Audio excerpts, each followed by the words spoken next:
ঢকুৱাখনা টাই সংস্কৃতি বিকাশ আৰু গৱেষণা কেন্দ্ৰৰ চৌহদত অসম চৰকাৰৰ টাই আহোম উন্নয়ন পৰিষদৰ পুঁজিৰে নিৰ্মিত টাই ভাষা একাডেমীৰ আজি দুৱাৰ উন্মোচন কৰা হয়।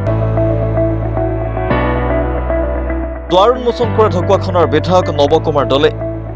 টাই আহোম উন্নয়ন পৰিষদৰ 2021-22 বৰ্ষৰ আঁচনিৰে নিৰ্মাণ কৰা টাই ভাষা একাডেমীৰ দুৱাৰ মুকলি কৰি বিধায়কগৰাকীয়ে ঢকুৱাখনাত নিৰ্মাণ কৰা টাই ভাষা একাডেমীখনে ঢকুৱাখনা বৃহত্তৰ টাই জনগোষ্ঠীয় লোকৰ দীৰ্ঘদিনীয়া অভাৱ দূৰ কৰিলে বুলি মন্তব্য ব্যক্ত কৰে। অনুষ্ঠানত ঢকুৱাখনা টাই আহোম উন্নয়ন পৰিষদ, টাই সাংস্কৃতিক গৱেষণা আৰু বিকাশ কেন্দ্ৰৰ লগতে ঢকুৱাখনা আঞ্চলিক টাই আহোম ছাত্ৰ সন্থাৰ বিষয়ববীয়াসকলৰ লগতে বহু সংখ্যক টাই আহোম জনগোষ্ঠীয় লোক উপস্থিত থাকে। ঢকুৱাখনা বিধানসভা সমষ্টিৰ অন্তৰ্গত ঢকুৱাখনা নগৰৰ মাজমজিয়াত অনুষ্ঠিত টাই বিকাশ সাংস্কৃতিক গৱেষণা কেন্দ্ৰৰ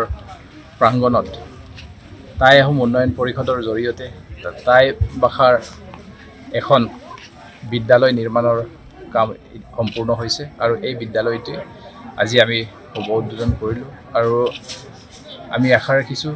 টাই উন্নয়ন পৰিষদে যিখিনি জনগোষ্ঠীটোৰ বাবে পদক্ষেপ গ্ৰহণ কৰিছে যে আমাৰ টাই ভাষাৰ এখন বিদ্যালয় ঢকুৱাখানাত এনেধৰণে প্ৰতিষ্ঠা কৰাৰ বাবে মই উন্নয়ন পৰিষদৰ অধ্যক্ষ ময়ূৰ বৰগোহাঁই ডাঙৰীয়াৰ লগতে সকলো সদস্যলৈকে মই আন্তৰিক শুভেচ্ছা জ্ঞাপন কৰিছোঁ আৰু আশা ৰাখিছোঁ বৃহত্তৰ আমাৰ ঢকুৱাখানা আহোম জনগোষ্ঠীৰ জ্যেষ্ঠ পুৰুষা ব্যক্তিসকলে নিশ্চিতকৈ এই আমাৰ বিদ্যালয় প্ৰথমবাৰৰ বাবে প্ৰতিষ্ঠা কৰা হৈছে। ইয়াক সকলোৱে তত্ত্বাৱধান কৰি খুব সুন্দৰকৈ ইয়াত যাতে আমাৰ টাই ভাষাৰ পাঠদানৰ জৰিয়তে আমাৰ উঠি অহা প্ৰজন্মক যাতে ভাষাটোৰ বিষয়সমূহ যাতে খুব সুন্দৰভাৱে যাতে ইয়াত অধ্যয়ন কৰে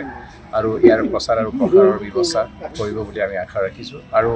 এয়া এটা আমাৰ বহুদিনীয়া এটা জনগোষ্ঠীটোৰ অভাৱ পূৰণ কৰিছে। এইভাৱে আমি পুনৰ টাই উন্নয়ন পৰিষদলৈকে ধন্যবাদ জ্ঞাপন কৰিছোঁ। ৰিপৰ্ট